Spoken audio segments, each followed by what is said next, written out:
오늘 우리에게 주시는 하나님의 말씀입니다. 구약성경 에스더서 2장 구약성경 에스더서 2장 8절부터 11절까지를 한 절씩 교독하겠습니다. 구약성경 에스더서 2장입니다. 왕이 내린 명령과 조서가 공포되니 관리들은 처녀를 많이 뽑아서 도성 수산으로 보내고 헤게가 그들을 맡아 돌보았다. 에스더도 뽑혀서 왕궁으로 들어가 궁녀를 맡아보는 헤게에게로 갔다. 헤게는 에스더를 좋게 보고 남다른 대우를 하며 곧바로 에스더에게 화장품과 특별한 음식을 주었다. 또 궁궐에서 시녀 7명을 골라 에스더의 시중을 들게 하고 에스더를 시녀들과 함께 궁에서 가장 좋은 자리로 옮겨서 그곳에서 지내게. 에스더는 자기의 민족과 혈통을 밝히지 않았다. 모르드게가 에스더에게 그런 것은 밝히지 말라고 단단히 일러두었기 때문이다. 모르드게는 에스더가 잘 지내는지 또 어떻게 될지를 알려고 날마다 후궁 근처를 왔다 갔다 하였다. 아멘. 지난 3일인가요? 대한민국 정부 기관이 새로 하나 생겼습니다. 기존에 우리가 알고 있는 외무부, 국세청, 이런 국방부 이런 기관 말고 새로운 정부 조직이 하나 생겼는데요. 이름이 뭐냐 그러면은 제외 해외 동포청이라고 하는 겁니다. 해외 동포청. 지금 대한민국 국적을 가졌던 분들 중에서 해외에 살고 있는 분들이 통계적으로 한 750만 명 정도 된다고 합니다. 당연히 미국에 제일 많죠. 그런데 해외에 있는 대한민국 국적을 가졌던 재외 동포들의 편의를 위해서 그동안에는 예를 들면 외무부라든가 혹은 남자 같으면 국방부라든가 이런 여러 유관기관들이 흩어져 있던 재외 동포들을 지원하는 업무를 다 모아가지고 새로운 기관을 만든 겁니다. 그게 해외 동포청이라고 하는 거고요. 이제 본부를 인천에 두고 그리고 여러 도시에 또 브랜치를 두고 이제 활동을 시작을 했습니다. 이 해외 동포청이 생기면서 해외에 계신 분들이 가장 많이 기대하는 것이 한 가지 있습니다. 그게 뭐냐면 이 해외 동포청이 이제 앞으로 할 여러 가지 사업 계획 중에 이중국적 조건 완화라고 하는 것이 있어요.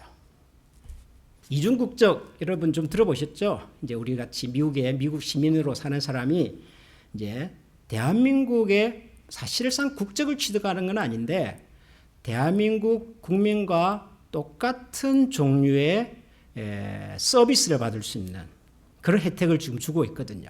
예를 들면은 금융 거래라든가 부동산 취득이라든가 또 의료보험이라든가 이런 여러 가지 혜택들을 줍니다. 그게 이제 이중국적이라고 하는 프로그램인데 지금은 65세 이상부터 신청이 가능해요. 그러니까 여러분 중에서도 65세 이상 되신 분들은 마음만 먹으면 이제 대한민국에 방문하실 때 가서 그거 하고 오시면 앞으로 대한민국에 가실 때는 의료보험, 금융거래, 부동산 취득, 휴대폰 개설 다 하실 수가 있어요. 근데 그 연령을 앞으로 좀 완화하겠다는 거예요. 몇 살로? 지금 국회에 제안되어 있는 법률에는 55세로. 55세면요, 저도 해당이 돼요. 그러니까 한 10년이 낮아지는 거죠. 야, 이거 해외에 사는 재외 국민들한테는 만약에 그렇게 되면 굉장히 좋은 소식인 거죠. 좋은 일입니다.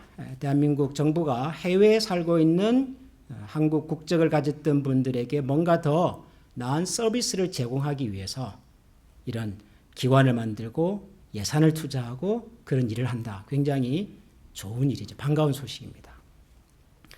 그런데 사실 이 결정은 실제로 혜택을 받는 우리가 뭘 해달라고 한 건 아니에요. 그죠? 여러분들이 그런데 해달라고 그러셨어요? 아마 이 뉴스를 모르고 계시는 분들도 꽤 많으실 거예요. 그러니까 내가 요청하지도 않았고 나도 모르고 있었는데 어디선가에서 이런 뉴스가 하나 탁 달아오는 거예요. 만약에 그렇게 되면 앞으로 대한민국 국민으로서 또 대한민국에 방문하는 사람들이 굉장히 편리해지겠구나. 여러 가지로 좋은 상황이 만들어지는 거죠. 근데 이 결정에 우리가 개입한 적은 없어요. 요구한 것도 아니고 그냥 새로운 대통령이 등장하시면서 그분이 해외 동포들의 처우를 좀 더 개선해 줘야 되겠다. 이런 생각들을 가지고서 그냥 시작한 거예요. 근데 그 혜택은 고스란히 이제 우리 같은 사람들이 받게 되는 거죠. 생각해 볼수록 기분이 좋아요. 내가 노력하지 않았는데, 내가 뭐 이렇게 애쓰지 않았는데 나에게 뭔가 좋은 소식이 전해진다는 거. 이거 굉장히 반갑고 신나는 일이죠. 살다 보면. 근데 의외로 우리가 살면서 이런 일들이 참 많습니다. 내가 계획하지 않았고요. 또 내가 뭐 노력을 그렇게 한 것 같지도 않은데 어느 날 내 앞에 뭔가가 툭 떨어지는 것 같은 일들이 가끔 있습니다. 나도 모르는 사이에 나와 전혀 상관없는 사람들이 뭔가를 결정을 했어요. 근데 그 결정의 내용이 내 인생에 내가 살아가는 내 생활을 근본에서부터 뭔가 바꾸어 놓는, 뭔가를 변경시켜가는 그런 일들도 종종 있지요. 세상이 내가 계획하고 내가 드라이브를 해가는 것이 아니라 뭔가 내가 세상에 던져지는 것 같은, 뭔가 나에게 주어지는 것 같은 이런 경험들을 우리가 세상을 살면서 종종 합니다. 종종. 우리가 지난주부터 살펴보는 이 에스더서에 등장하는 에스더라는 사람이 그런 사람입니다. 우리가 지난주부터 이제 에스더서를 살펴봤는데요. 에스더서의 주인공은 당연히 에스더죠. 근데 1장에 에스더라는 사람이 등장하지 않았죠. 에스더서는 시작이 됐는데 에스더 이름은 등장하지 않았습니다. 이제 오늘 2장에서부터 본격적으로 에스더라고 하는 사람이 등장을 하는데 이 에스더의 등장이 참 재밌어요.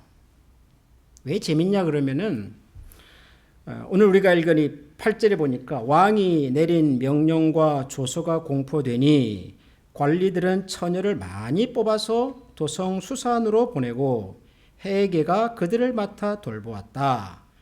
에스더도 뽑혀서 왕궁으로 들어가 궁녀를 맡아보는 헤게에게로 갔다. 이런 내용이 나오죠. 왕이 내린 명령과 조서가 공포되어, 다시 말하면 왕이 뭔가를 명령을, 나라의 새로운 어떤 정책을 선포를 한 거죠. 그 선포에 따라서 그 페르시아 제국에 있었던 많은 처녀들이 왕궁이 있었던 수산이라고 하는 성으로 다 모여가지고 헤게라고 하는 관리 밑에서 이제 관리를 받고 있었는데 그 중에 누가 있었다고요? 에스더도 있었다라고 하는 겁니다. 무슨 얘기냐? 우리가 지난주에 살펴본 내용은 페르시아 제국의 아하수에로라고 하는 왕이 자기 부인 와스디를 정말 말도 안 되는 내용을 가지고서 폐위를 시켜버렸어요. 그죠? 잔치 자리에 왕관을 쓰고 좀 나오라고 한 왕의 명령을 거절했다는 이유로 왕후를 그 자리에서 폐위를 시켜버렸어요. 갑자기 왕후의 자리가 공석이 된 겁니다. 왕후의 자리가 공석이 되고 나니까 우선 아하수에로 왕이 좀 마음이 편치가 않았던 것 같아요. 사실 가만 보면 이 아하수에로 왕이 술 기운에 그런 거잖아요. 술 기운에. 잔치에 흥이 막 올라가지고 너무 기분이 좋아가지고 자기 분이 정말 아름다운 분이라는 것을 신하들에게 백성들에게 쫙 한번 자랑하고 싶었는데 그 왕의 얘기를 안 들었다는 얘기잖아요. 그래가지고 폐위를 시킨 거거든요. 술 기운에. 근데 이제 시간이 흘러 술도 깨고 날도 밝아지고 정신을 차리고 보니 세상에 자기가 세상에서 가장 아름답다고 생각했던 왕후가 없는 거예요. 폐위가 돼버렸네요. 마음이 좋을 리가 없죠. 왕이. 마음이 불편했습니다. 후회했다. 성경에서는. 그런데 그런 왕의 심기를 기가 막히게 알아차린 신하들이 있었어요. 그 신하들이 누구냐 그러면은 2장 우리가 다 처음부터 읽지는 않았지만 2절에 보면 왕을 받드는 젊은이들이 이것을 알고 왕에게 말하였다. 임금님을 모실 아름답고 젊은 처녀들을 찾아보게 하시는 것이 좋겠습니다. 왕을 모시는 젊은 신하들이 아수에로 왕의 이 심기를 파악한 거예요. 아, 임금님께서 지금 후회하고 계시는구나. 지금 이런 상황으로 계속 가는 것은 왕에게도 그리고 국가적으로도 좋은 일이 아니겠구나라고 생각을 하고는 왕에게 새로운 왕후를 선택합시다라고 제안을 했다는 거예요. 신하들이. 그래서 아수에로 왕이 이걸 좋게 받아들였어요. 사실 자기 입으로 왕비를 폐위를 시켰는데 또 자기 입으로 다시 왕비를 뽑자 그러기는 좀 어렵잖아요. 민망하기도 하고. 그런데 신하들이 먼저 얘기를 해준 거예요. 임금님, 이러고 있을 게 아니라 우리 왕후를 새로 뽑읍시다. 그러면 되지 않겠습니까? 그랬더니 왕도 그것을 좋게 여기고 그럼 그렇게 하자라고 말을 했다는 거예요. 바로 오늘 우리가 읽은 8절의 왕의 명령과 조서가 그겁니다. 이제 페르시아 제국 전국에서 이제 왕후를 뽑는 일을 시작한다라고 공포를 한 거죠. 그런데 재미있는 일이 있습니다. 뭐가 재밌냐 그러면은 여러분 보통 옛날에 왕들이 다스릴 때 뭐 우리나라도 뭐 조선 왕조, 고려 왕조, 왕들이 다스릴 때 있었잖아요. 그럴 때 뭐 왕비는 아니지만 왕이 될 세자빈을 간택하는 일을 할 때 여러분 드라마나 영화 보시면 어떻게 하죠? 전국에다가 자 제일 예쁘고 젊은 처녀들은 다 모여 그렇게 합니까? 그렇게 안 해요. 자 세자빈을 간택합니다라고 왕이 조서를 내리면 일단 그때부터는 결혼 정년기에 있는 처녀들의 결혼이 중단이 되죠. 금혼령이라고 하는 것이 내리죠. 그리고 난 다음에는 사대부, 왕족들, 귀족들, 혹은 대한민국, 조선에서 가장 실력 있는 집안, 경주, 이씨, 안동, 김씨, 이런 분들 있잖아요. 그런 집안에서 자기 자녀들을, 딸들을 추천을 해요. 저 아이는 영의정 누구누구의 딸이고, 저분은 지금 현재 왕비신 누구누구의 사촌이고, 이런 식으로 해서 힘 좀 쓰는 사람들, 집안들, 그죠? 신하든 왕족이든 귀족이든 이런 집안에서 추천을 해요. 그러면 그 중에서 이제 왕이 보고 자기가 선택을 하는 거잖아요. 그죠? 추천제입니다. 추천제. 왕이 다스릴 때 왕비를 혹은 세자빈을 간택하는 방법은 추천제. 그런데 이 젊은 신하들이 아수에로 왕에게 추천한 방법, 왕후를 선택하는 방법으로 제안한 것은 추천제가 아니에요. 뭐라 그러냐 그러면은 임금님, 전국에다가 이제는 이 왕후 선발을 위한 관리를 임명을 하시고 그 관리들로 하여금 그 지역에서 가장 젊고 예쁜 처녀들을 다 뽑아가지고 왕궁으로 보내면 왕궁에서는 궁녀를 관리하는 신하가 그 전국에서 뽑혀온 처녀들을 1년 동안 잘 관리를 해서 예쁘게 잘 단장을 시켜서 이제 그때부터 왕에게 한 사람씩 보낸다는 거예요. 그러면은 왕은 그 처녀들을 한 사람씩 경험해 보고 난 다음에 최종적으로 왕이 결정을 하게 하자라고 하는 겁니다. 그러니까 요즘 같으면 뭐예요? 이거는 추천제가 아니고 공개 전형인 거죠. 공개 전형. 그죠? 기업에서 직원들을 뽑을 때 신문에 광고를 쫙 하잖아요. 자격 요건은 이런 건데 누구든지 자격이 되는 사람은 다 지원하십시오. 그럼 지원서를 받아가지고 여기서 뽑고 골라가지고 1차 서류 면접, 2차 인터뷰, 3차 현장 경험 이런 식으로 해서 추려가는 거잖아요. 공개 모집. 이렇게 하자는 거예요. 이거는 그동안 해온 방식이 아니란 말이에요. 페르시아 제국에서 이때까지 왕비를 뽑을 때 이렇게 해본 적이 한 번도 없어요. 항상 귀족들이, 왕족들이, 신하 높은 사람들이 추천을 해서, 그러니까 와스디도 아마도 당시 페르시아 지역에서 가장 유력한 집안의 여인이었을 거라고요. 그런 사람만이 갈 수 있는 자리에, 왕비의 자리라고 하는 것은 이때까지 그렇게 해왔는데 갑자기 방법을 바꾸자는 거죠. 근데 왕이 또 그걸 좋게 생각을 했어요. 그래서 그렇게 하기로 했다는 거예요. 그래서 지금 공포가 나가고 전국에서 처녀들이 지금 수산성으로 모이고 막 그러는 거예요. 왜 그랬을까요? 여러분, 왜 이때까지 해오던 방식을 버리고 한 번도 해보지 않은 새로운 방식으로 왕후를 뽑자고 제안을 했을까요, 신하들이? 성경학자들은 이 왕 옆에서 왕후를 선발하는 방식을 새롭게 제안했던 이 신하들에게 주목을 했어요. 왜냐하면 2절에 보니까 이렇게 나와 있어요. 왕을 받드는 젊은이들이 그래요. 왕을 받드는 젊은이들이. 여러분, 페르시아 왕, 이 아수에로 왕 곁에는요, 이미 굉장히 높은 신하들이 7이나 있었어요. 기억하십니까? 우리 1장에서 그 아수에로 왕이 이제 와스디 왕비가 안 온다는 얘기를 듣고는 화가 나가지고 이거 어떻게 해야 되나라고 고민이 될 때 왕에게 조언을 해줬던 7명의 신하들이 있어요. 그 7명의 신하들의 이름까지 기록이 되어 있어요, 성경에. 무슨 말이에요? 유명한 사람들이에요. 그 중에 제일 마지막에 등장하는 무무간이라고 하는 신하가 아마도 가장 좌장격이었던 것 같아요. 그분이 이제 아수에로 왕에게 얘기를 하거든요. 그러니까 이미 아수에로 왕 옆에는 당시 가장 권력의 정점에 있었던 7명의 신하들이 있어요.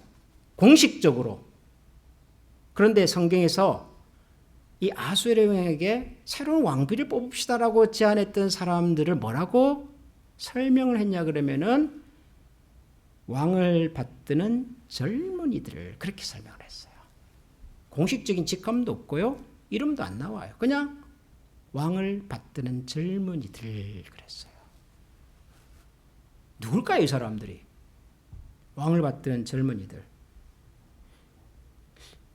이 사람들을 성경에서는 King's Personal Attendant 이렇게 번역을 했어요.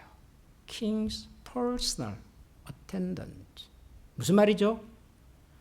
왕하고 개인적으로 가까워서 항상 가까이 있는 측근 그런 뜻이에요. 왜 요즘도 우리가 그런 표현을 쓰잖아요. 뭐 실세, 비선 조직 이런 말 쓰잖아요. 공식적인 루트가 있어요. 의사결정의 과정이 다 있어요. 그런데 그것과 상관없이 실제로 뭔가를 결정하는 데 개입하는 사람들, 이런 사람들이 있잖아요. 정치판에는. 아마도 그런 사람이었던 것 같아요. 젊은이들. 이 사람들이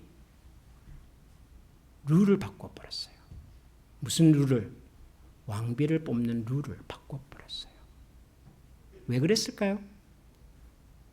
여러분, 왜 그랬을까요? 이 젊은 신하들은 왜 기존에 해왔던 방식이 아닌 다른 방식으로 왕비를 뽑자고 제안했을까요? 이유는 간단해요. 룰을 바꿔야 자기들이 힘을 쓸 수 있으니까요.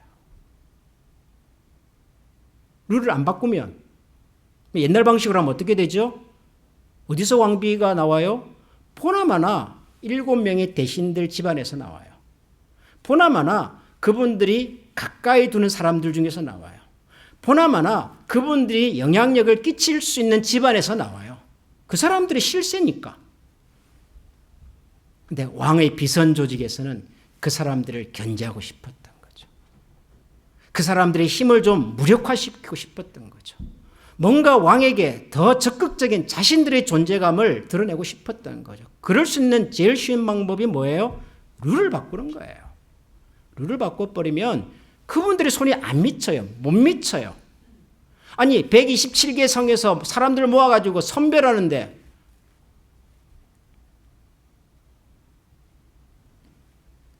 그런데 룰을 바꾸고 나니까 뜻밖의 사람이 등장을 했네요.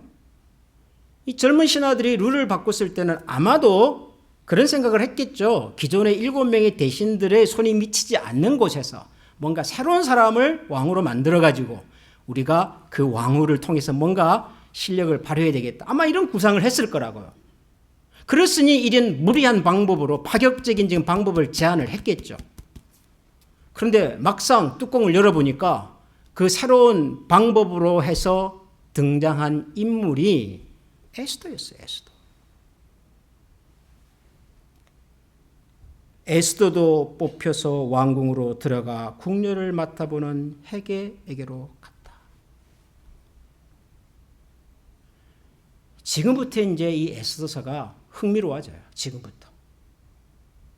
왜냐하면 여러분이 에스더서를 이제 잘 읽어보시면 에스더의 등장, 앞으로 에스더가 하는 일을 성경이 얘기를 할 때 항상 수동태로 얘기를 해요. 수동태로.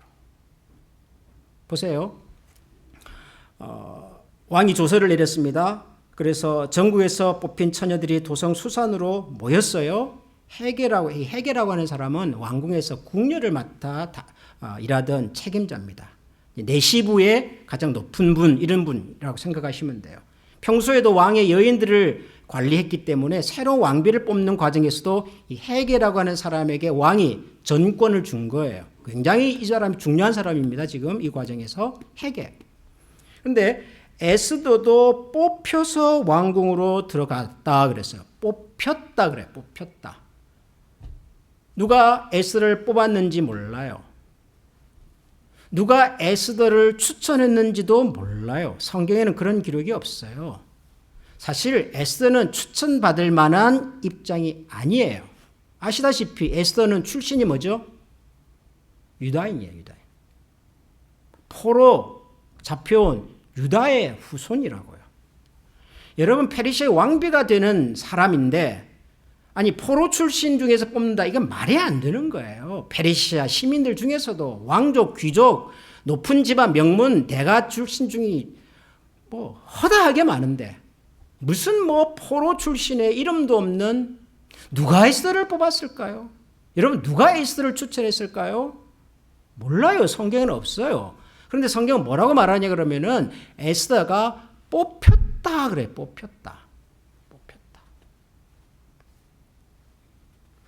그 다음에 나오는 헤게, 9절에 보면 헤게는 에스더를 좋게 보고 남다른 대우를 하며 곧바로 에스더에게 화장품과 특별한 음식을 주었다. 또 궁궐에서 시녀 7명을 골라 에스더의 시중을 들게 하고 에스더를 시녀들과 함께 후궁에서 가장 좋은 자리로 옮겨서 그곳에서 지내게 하였다. 그럽니다.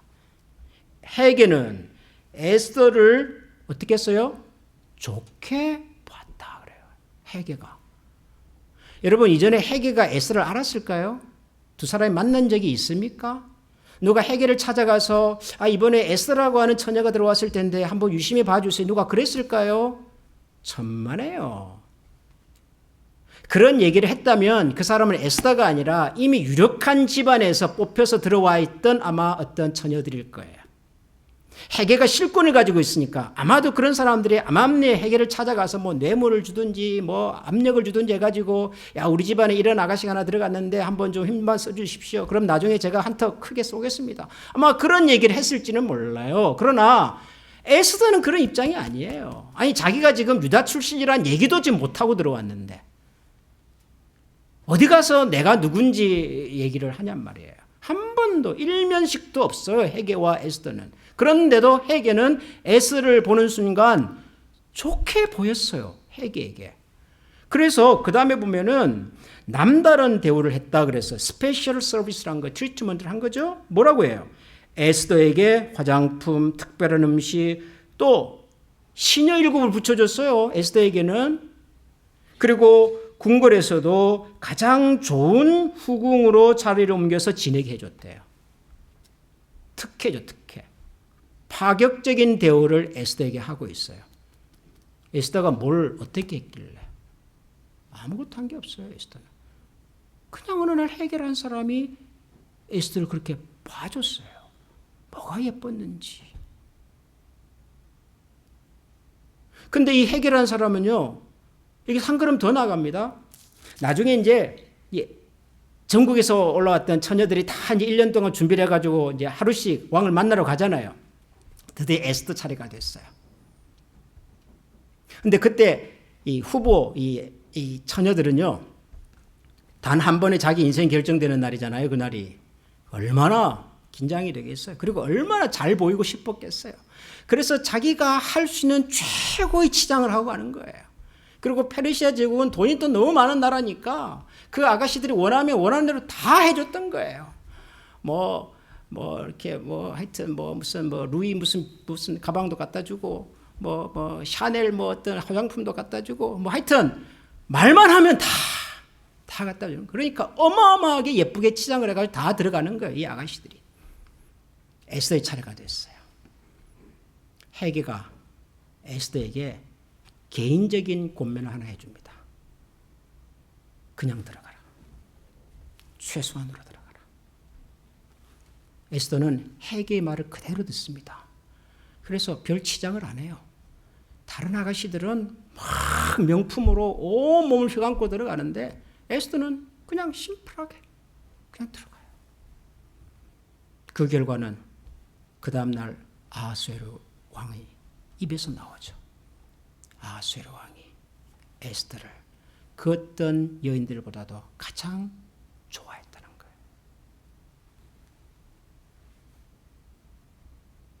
헤게는 에스더에게 이런 얘기를 왜 했을까요?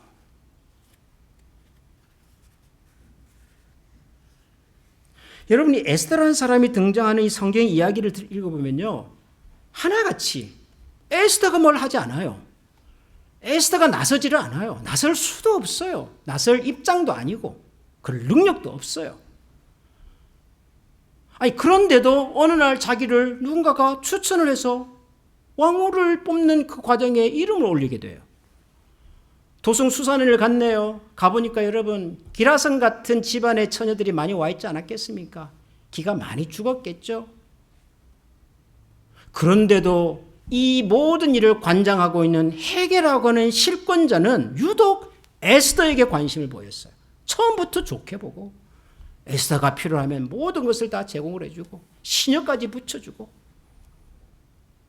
그리고 나중에 결정적으로 왕후를 만나러 갈 때 헤게는 결정적인 조언을 또 해줘요. 최소한으로 가라. 이거는 번외 설명이긴 합니다만은 여러분 한번 생각을 해보십시오. 헤게가 왕의 궁녀를 관리하는 사람이에요. 평소에. 그러면 아하수에로 왕의 개인적인 취향을 가장 잘 아는 사람이 누구겠어요? 헤게예요. 헤게. 왕이 좋아할 수 있는 것에 대한 가장 정확한 정보를 갖고 있는 사람이 헤게예요. 근데 그 헤게가 다른 사람이 아니라 에스더에게 그렇게 얘기한 거예요. 에스더에게 최소한으로 들어가라.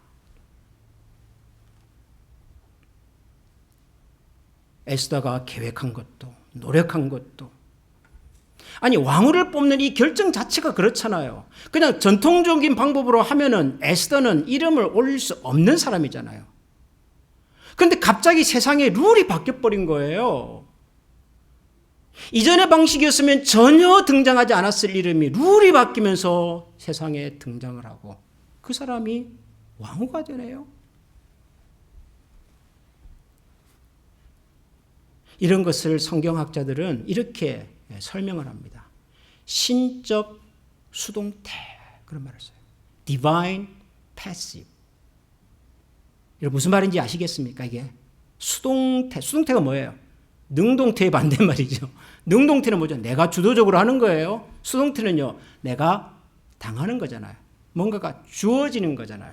우리에게. Given situation, 주어진 상황 속에서. Driven life, 뭔가가 나를 이끌어가는 인생, 그런 말이잖아요. 수동태. 근데 divine passive로 해요. 뭐예요? 나는 뭔가 자꾸 나에게 주어지고 뭔가 나에게 다가오고 내가 뭔가 어떻게 만들어져 가는 것 같은데 그 배후에 누가 있다고요? Divine. 하나님이 계시다. 그러니까 제가 처음에도 말씀을 드렸지만 이 에스더서에는 하나님이라는 이름이 등장하지 않아요. 하나님이 등장하지 않는데도 불구하고 철저하게 하나님의 계획과 하나님의 일하심이 경험이 돼요. 이 성경에 하나님의 이름이 없다고 해서 하나님이 안 계시는 것이 아니더라 그 말이에요.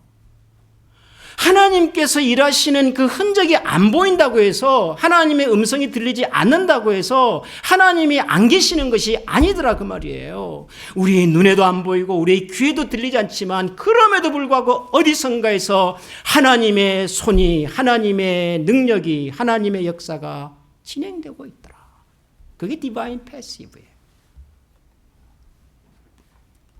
여러분, 우리가 그리스도인으로 산다고 하는 것은 어떤 의미에서는 그렇게 사는 겁니다. 내가 내 인생을 계획하고 설계하고 그 설계대로 내 인생의 도면을 만들어가기 위해서 막 힘을 쓰고 노력을 해서 만들어진 인생이 아니라, 어느 날 내 인생이 탁 주어졌어요. 어떤 상황 속에 던져졌어요. 나한테는 계획도 없고 그것을 풀어낼 수 있는 능력도 없어요. 사방이 닥쳐 있어요. 여러분, 에스더가 무슨 수로 페르시아 제국의 왕비가 되냔 말이에요. 포로 출신에 부모는 세상을 다 떠났고 자기 주변에 나를 알아주는 사람이 단 한 사람도 없는 그 세상 속에서 누가 에스더를 왕비의 후보로 추천을 하냔 말이에요. 이미 답이 없는 세상입니다. 이 세상은 에스더에게 답이 없는 세상에 주어졌는데 세상에 룰이 바뀌어버리네요. 룰이 바뀌어버리니까 답이 없는 인생에 답이 생기기 시작한 거예요. 희망이 없는 사람에게 희망이 보기 시작한 거고요. 전혀 가능성이 없다고 생각했는데 뭔가가 시작이 되는 거예요. 룰이 바뀌면. 여러분, 가끔 하나님께서 저와 여러분을 인도하는 방식이 저는 이거 같아요. 하나님께서 종종 룰을 바꾸세요. 하나님께서 우리를 바꾸어내시는 방식도 있지만 때로는 우리를 에워싸고 있는 환경을 확 바꿔버리세요. 그래서 우리도 알 수 없는, 우리가 생각지도 못했던 지점에 우리가 가 있는 거예요. 여러분, 그런 거 경험해 보신 적이 있습니까? 많아요. 여러분, 살다 보면 이런 일들이. 제가 언젠가 소개를 했는지 모르겠지만 제 신학교 2년 선배 목사님 중에 최근에 이제 한국에 있는 그 신학교에서 정년퇴임을 하셨어요. 작년에 정년퇴임을 하신 교수님이 계셔요. 저 신학교 2년 선배세요. 미국에 와서 공부를 하고 박사학위를 하고 한국에 돌아가서 이제 교수하셨던 분이죠. 이분이 처음에 미국에 유학을 올 때 미국 대사관에 가서 이제 비자 신청을 하잖아요. 6번을 떨어졌어요. 여러분, 비자 신청 6번 떨어졌으면 7번째는 될까요, 안 될까요?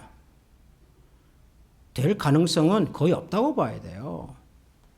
아니, 대사관에서 떨어뜨린 이유가 분명히 있을 텐데 6번을 떨어뜨렸으면 7번째 될 가능성은 없다고 봐야 돼요. 근데 이분이 7번째 됐어요. 근데 된 과정이 웃겨요. 된 과정이. 처음에 안 될 때는 미국 대사관에서 당신은 가족이 일단 너무 많습니다. 당신은 재정적으로 능력이 별로 없습니다. 당신을 미국에 보냈다고 해서 당신이 한국으로 돌아간다는 보장이 없습니다. 이런 이유로 떨어뜨린 거예요. 리젝트 사유가. 두 번째 신청했을 때도 리젝트가 해요. 리젝트하면서 이전에 리젝트한 사유가 여전히 남아 있습니다. 말 되잖아요. 가족 많은데 뭐 가족이 갑자기 줄어들겠어요? 뭐 목사님 무슨 돈이 있겠어요 갑자기? 내가 돌아오겠다고 약속을 해도 그 약속을 뭘 믿겠어요? 그러니까 두 번째 신청에 또 떨어지는 거예요. 이전에 당신이 떨어졌던 이유는 여전히 미해결 상태로 남아 있습니다. 2번, 3번, 4번, 6번째까지 다 떨어졌어요. 그래서 포기를 이제 했죠. 포기를 하고 제가 이제 그 과정에 같이 있었으니까 아는 얘기예요. 포기를 하고 이번에 마지막이다. 이번에 만약에 안 되면 이제 포기한다, 미국 유학은. 그러고 이제 서류를 내는 날 아침에 이분이 무슨 생각이 들었는지 갑자기 서류 제일 앞에다가 가족 사진 하나 딱 올렸어요. 갑자기 그런 생각이 들었대요. 그냥 서류는 똑같은 서류인데 뭔가 하나 더 변화를 줘야 되겠는데 가족 사진을 하나 올리자. 그래서 가족 사진을 딱 올렸어요. 인터뷰를 하던 영사가요. 서류를 딱 열더니 첫 마디가 뭔지 아세요? 아이들이 예쁘네요. 그 순간 알았대요. 이 목사님이. 그 말 듣는 순간 알았대요. 아, 오늘은 되겠구나. 됐어요. 비자를 받아서 미국으로 왔고 공부를 끝내고 교수로서 평생을 살다가 퇴임을 하셨어요. 뭐가 달라진 겁니까? 또 여러분 괜히 가족 사진 올리고 그러지 마세요.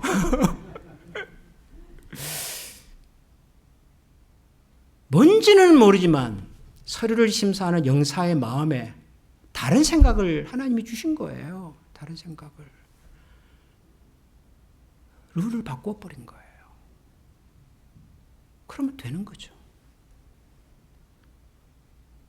사랑하는 우리 한미가족 여러분, 기억하십시오. 하나님은 언제라도 룰을 바꾸실 수 있으세요. 그리고 우리를 새로운 바뀐 룰 속에서 그분의 이야기를, 그분의 계획을 펼쳐가기도 하십니다. 절대로 사방이 막혔다고 좌절하지 마십시오. 절대로 내게 그럴 수 있는 능력이 없다고 주저앉지 마십시오. 하나님이 필요로 하시면, 하나님이 원하시면, 하나님께서 기뻐하시면 룰을 바꾸시라서 그분은 그분의 일을 하실 겁니다. 오늘도 그 하나님을 기억하고